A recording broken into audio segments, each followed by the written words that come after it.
the state of the Montrose housing market. And right before Thanksgiving, Annalyn Winfrey interviewed guests about housing insecurity in Montrose and on the Western Slope. Today, we're looking towards the future, and housing is a very much a big part of that future.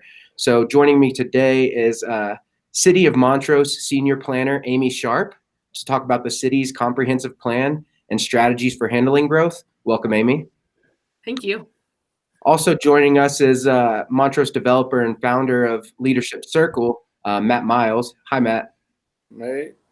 And lastly, we're joined by demographer and owner of Western Demographics in Boulder, Shannon Bingham. Welcome, Shannon. Good evening, everyone.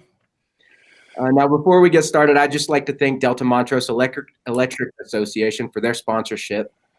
Also, if any comments or questions come up during this conversation for you, the viewers, please log on to Nabur, that's nabur.montrosepress.com, and post them there. We have someone watching for your comments and questions, and if we can, we'll try to squeeze those in.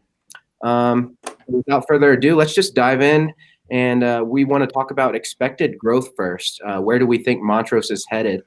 First, we'll start with you, Amy, by asking, what kind of growth the city of Montrose is expecting? I know the city's comprehensive plan kind of shapes Montrose up until 2040, I think. So let's work with that time frame. By 2040, what do we think Montrose will look like? How do we think it will have grown? Sure. So as you mentioned, we've been working on our comprehensive plan update. We actually started the process back in 2019, and City Council just formally adopted the 2040 comprehensive plan in June of this year. So this is really timely. And I'll start with a graph that kind of shows the history of Montrose growth and talk about that. This was something that was included in our existing conditions report of the comprehensive plan. This graph kind of shows Montrose's growth history dating back from the late 1800s up until 2019. So you can kind of see from this map how the city has grown over the course of time. If you look in the map in the upper right-hand corner, it kind of shows in dark blue in 1882 how small our city limits actually were, and compared to the area that's in gray around it is what it is today. And so then you can move all the way forward then to 2019 and really see how much our city has grown over the years, which is quite a bit. So the next one I'll have you guys pull up is the Montrose population projection. This information comes from DOLA, Department of Local Affairs, which is where we got a lot of our information, as well as Esri Business Analyst for our comprehensive plan. And this graph just talks about what we anticipate, not what we, but the DOLA estimates of what we see as growth for both the city and the county. So the city of Montrose growth is in the dark blue line, and the Montrose County is in red. And so it shows that around 2020, our Montrose growth was around 20,000 people, and it expected to grow to around a little over 30,000 in 2050. And then Montrose County is even more. It goes up to about 68,000, and that includes, all the way out to the west end, to the state border. So we anticipate a lot of growth really over the course of the next 20 to 30 years. Absolutely. And that's by 2050. You expected it to be what number again? Sorry. That's okay. So by 2050, we expect the city of Montrose to grow to be approximately 30,000, a little over, and then the county to be close to 70,000. Very good. Shannon, what's your perspective on that? How do you see Montrose demographics changing? Well, I'm very bullish on the city of Montrose and Montrose County in general. I'm the principal demographer for the majority of the school districts in Colorado. And so I've recently assisted the local school district with a comprehensive plan and demographic study for their own facilities. And I would characterize my take on Montrose growth situation as we have an existing housing stock and an existing population that has aged and has started to produce fewer children, which is the main thing that I care about. But we also have a very robust land development and new housing development activity in the city that is well balanced and is putting a lot of really attractive, affordable housing online, whether it's entry-level housing or manufactured housing. We have probably 3 local developers that are really savvy about what the market can carry. They've done their best given a variety of supply chain limitations with what can actually be built. But I would say that the population that we're losing due to an aging housing stock and a declining birth rate, we are recapturing via increasing the size of the housing stock, constructing new homes, and attracting younger families to the Western Slope. And certainly the capacity of our airport really supports non-location specific businesses.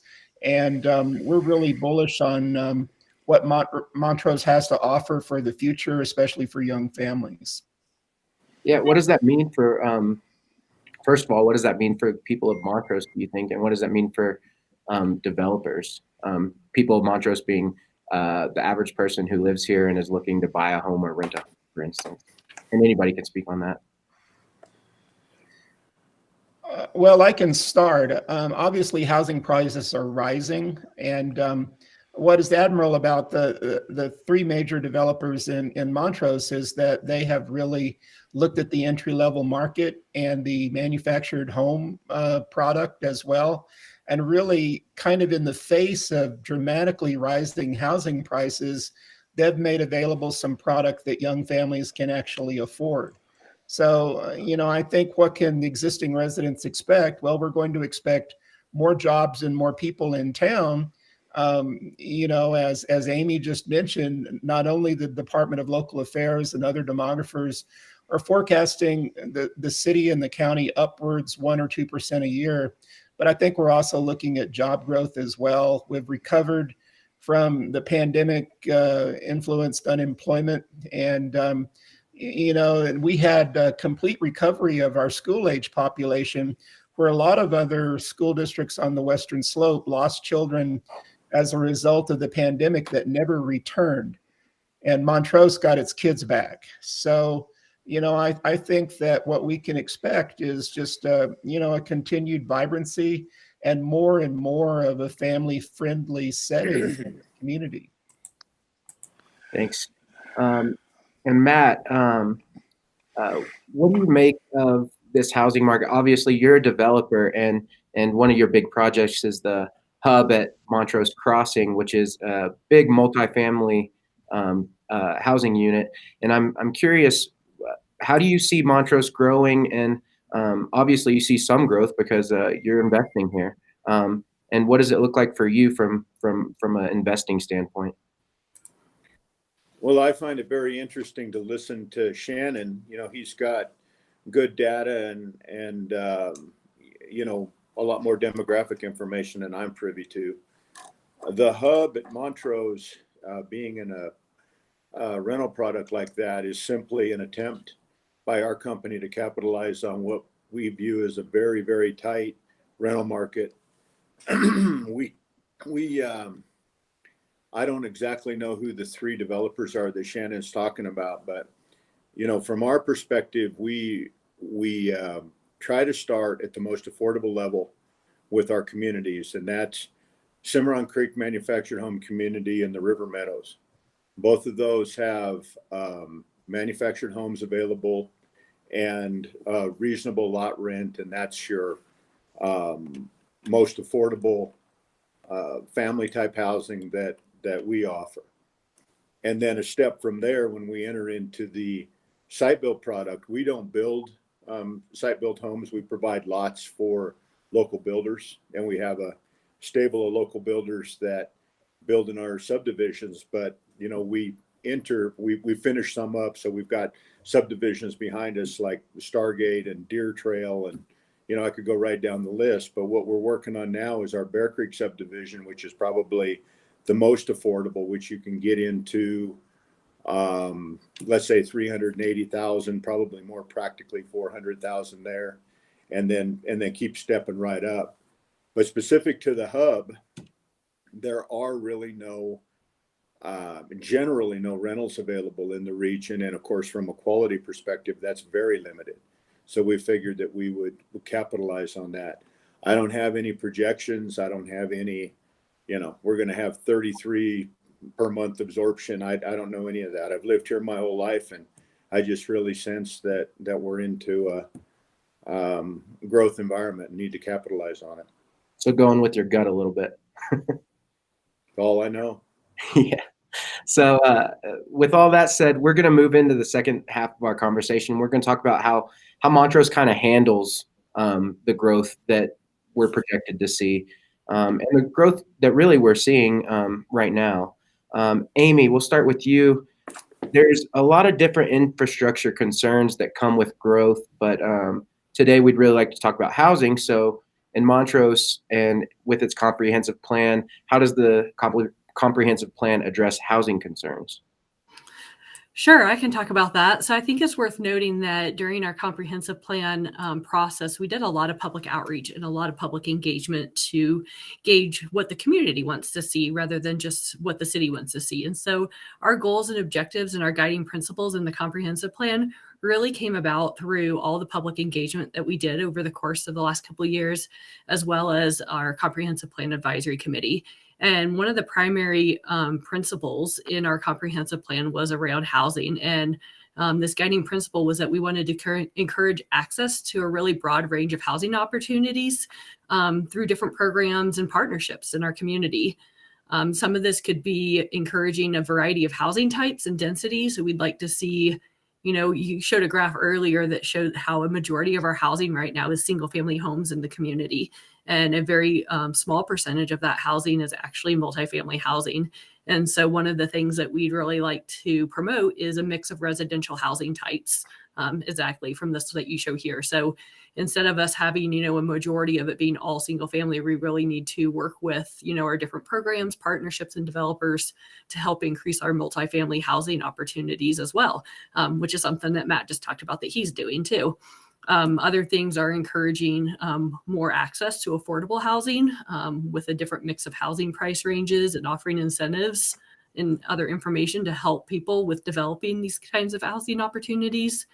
And then another big one that we're actually working on right now is amendments to potentially our redo district. So we have right now what's called the redo district in the core of the downtown area. It's called the redevelopment overlay district. And basically what that does right now is it allows people in a certain area to have their primary dwelling unit and then also add an accessory dwelling unit, which could be like a mother-in-law suite or granny flat. They're known of a lot of different names, and they could place one of those behind their current home to help with, rental income, to help pay the bills, help pay for their housing. And we're looking at expanding those opportunities possibly to a wider area or just increasing our flexibility within that area that exists right now in order to help improve our housing stock right now. Sure.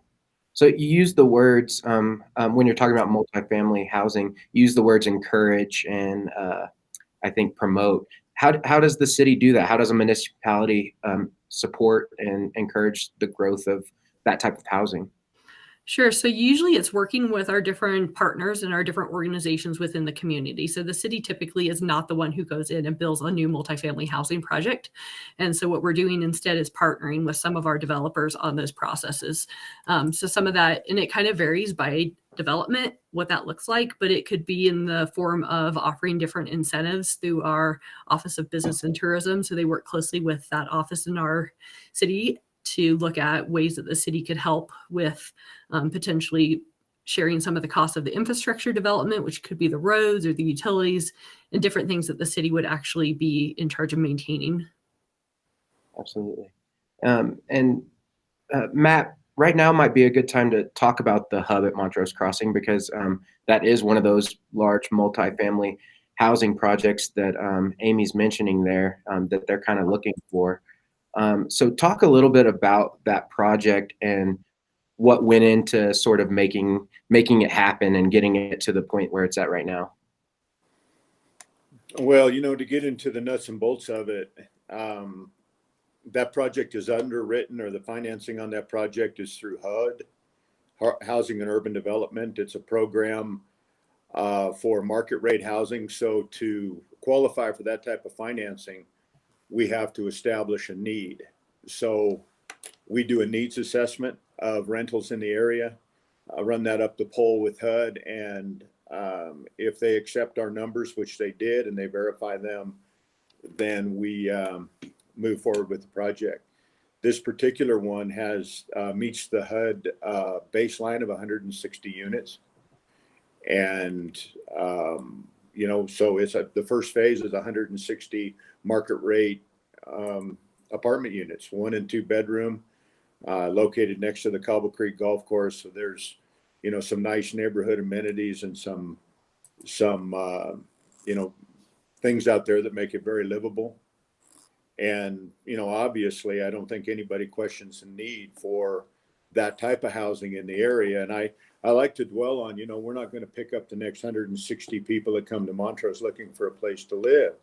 There's all different types of people that are going to live in the hub. And that's everybody from somebody that will sell an older couple that might sell their house now for, pick a number, $600,000 that gives them some equity and they'll move into the hub, or a younger family trying to get going, or maybe somebody workforce housing that caters to Telluride. But it just goes to making the bucket a little bit deeper in the housing world. Was that your question, Justin? Yeah, you explained it pretty well. As a developer, though, what kind of incentives do you look for as you're kind of traversing into a big project like this? Because as we know, construction costs are really high right now in Colorado and really across the United States. And sometimes big projects like these don't get done if there aren't any incentives at all. So what do you look for? And then how does it make it more capable? I mean, how does it make you more capable to kind of do these projects? Well, there's two sides to that. The one side is the financial contribution or the financial offsets that the city provided. And the project would have worked with or without those financial considerations given us by the city. But since there are other developers in the market that are receiving financial consideration for us to stay on a level playing field, we asked for those, what we call offsets, or for those incentives from the city. But bigger than that, far and away bigger than that, is the attitude that the city staff and elected officials have toward a project like the hub. 15 years ago, 06, 07, 08, when we would do a project in Montrose, like our River Landing project where Target is, and, both sides of the highway there, we paid for everything, every square foot of sidewalk, every, the entire highway improvement, all the landscaping, blah, blah, blah, which is fine. Development needs to bear its own, take care of its own impacts. But it was a fight from day one, not so much with the city officials, but the attitude wasn't, let us help, let's work this out. We're trying to find a way we're trying to find a way to make a project successful, not, maybe it'll be successful or not if you can jump through these hoops. So that attitude from the city, like I said, staff and elected officials, which is reflected then in the offsets financially that we get, that's what makes these projects viable. That's what makes us go out and start a project a year ago and have it final platted a month ago in 11 months. It's unheard of to move a project that fast, different than the hub. But, this is just a good time to be a developer in Montrose. Amy, since you're with the city, can you speak to sort of that attitude that Matt is talking about? Is that a conversation that city staff is having behind closed doors about, hey, when we have developers like this, we need to do everything we can to make sure that they are able to do these projects that are going to help Montrose families? Well, I could say, Matt knows more history than I do because he's been around a lot longer than I have here at the city. But it's not even a behind closed door thing. It's actually in our comprehensive plan. Our comprehensive plan, again, based on public comment that we heard, through all the outreach that we did, and as well as our comprehensive plan advisory committee. I was just pulling it up, and one of our objectives and one of our goals under affordable housing, and I'll even read it, it says offer incentives and information in order to encourage affordable housing and new developments. So Matt's right. It's something that we really want to work with our developers and our partners on in the community in order to help promote more housing in our community, because it's something that we really need. Absolutely. Shannon, this is a question for you. How much does housing and the housing market factor into demographic changes in a region in general, and then also with Montrose? Well, price range is everything. The leading determinant of whether or not we get school-age children out of development is, job growth. There's a direct correlation between job growth and student enrollment growth. But when a community is predominantly building high-end housing for retirees and people looking for a resort lifestyle, school districts don't really get children out of that kind of development. What we do get children out of is housing that is low to moderate income. Multifamily housing has traditionally not produced a lot of children other than attached products. Duplexes, triplexes, fourplexes do. Modular housing probably produces, modular and mobile homes produce more children in Montrose County than any other dwelling type. So that is really what has fostered the maintenance of enrollment levels in the local school district is the developments that are able to support working families. And so, that's, I'm looking at Ridgeline, Coker, and, I'm sure Matt owns a variety of companies, so I don't have them all straight. But, the local development community has done a really good job of hitting both ends of the price spectrum. And we have a lot of custom and higher end housing in the county. And then we have adjacent to the city, some really attractive communities where we have 150 children coming out of one mobile home development, at a time. There are probably 3 locations where that is the case. And that is what is really fostering a housing stock that sustains families. And, so as far as, how does housing affect demographics? It's all about price range, because most people that own a higher end home are farther along in their careers. They may have high school or college age children, or their children may have already, left the house, and they may be continuing to work as empty nesters, or they're retirees. So, price range is really everything. Right. Amy, does the city put a lot of stock into the type of demographics that they're inviting to Montrose? For instance, does Montrose want more younger families? Does it want more of the kind of the retirement folks that Shannon's talking about? Is that what type of growth are you looking for exactly? I would say absolutely to all of it. We're a community that we welcome any age group. And as Shannon mentioned, and I think some of our demographic age distribution table kind of showed that, and he kind of spoke to this already as well, that our retirees, that growth is going faster than what our younger population is. So we definitely want to see more jobs, more younger population moving to Montrose. We really try to encourage people that grow up here, that may go to college, elsewhere, to come back and live in Montrose and settle down here as well. So we really encourage a variety of all of it. Sure. How does the city deal with maybe pushback against growth? Because, there's probably a vocal minority that, doesn't want growth and wants the same old Montrose they've always had. And I've heard that in small towns everywhere I've ever gone. What does the city say to that exactly? You're right. We see a little bit of both sides, and we heard it during our comprehensive plan advisory committee meetings as well, and the public engagement, where people said they still wanted us to make sure we maintained that rural character of our community. And I don't know if I shared this map with you at all or not, but in our comprehensive plan, we have what's called a future land use growth map. You can get to our comprehensive plan by just Googling City of Montrose Comprehensive Plan, and the information's in there as well.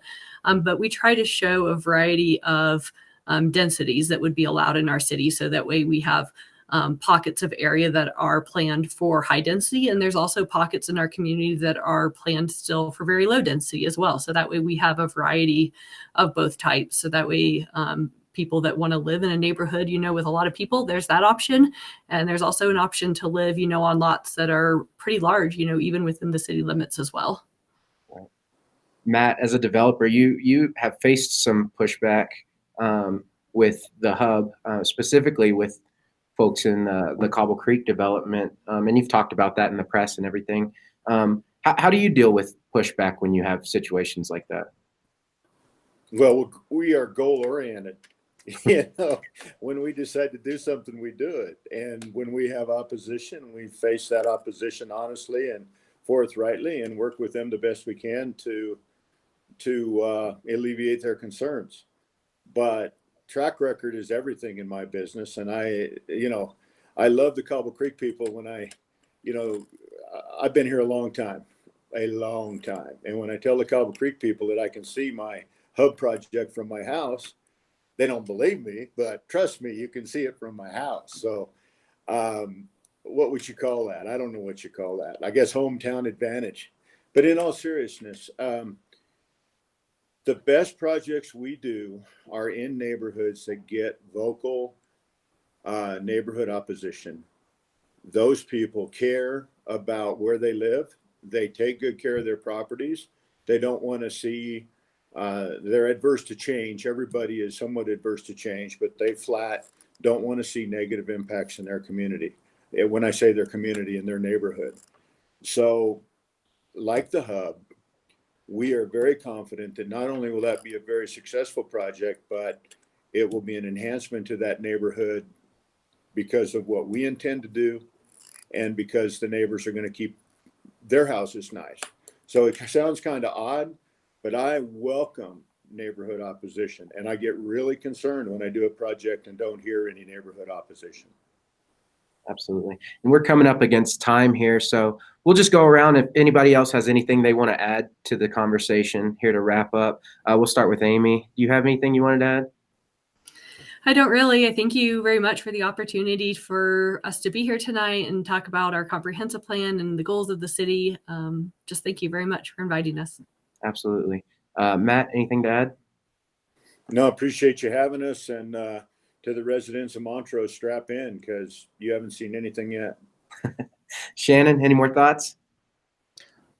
Just my compliments to the city leadership and to the development community for what you're providing to young families. I think it's rare in the state right now for there to be affordable housing in a place as beautiful as Montrose. And I just think that's really commendable. Very good. And that's going to wrap up this week's episode of Motown Knows. Thanks again to our guests, Matt Miles, Amy Sharp, and Shannon Bingham. If our conversation today brought up any comments or questions, head to neighbor, that's nabur.montrosepress.com, and post your questions there. We'll do our best to get back to you on them. And thanks again to our sponsor, the Delta Montrose Electric Association, for their continued support. Motown Knows was created by Josue Perez and myself. It's edited by Sean Flannelly and Sean Fitzpatrick, and additional production support comes from Anna Lynn Winfrey and Cassie Canoost.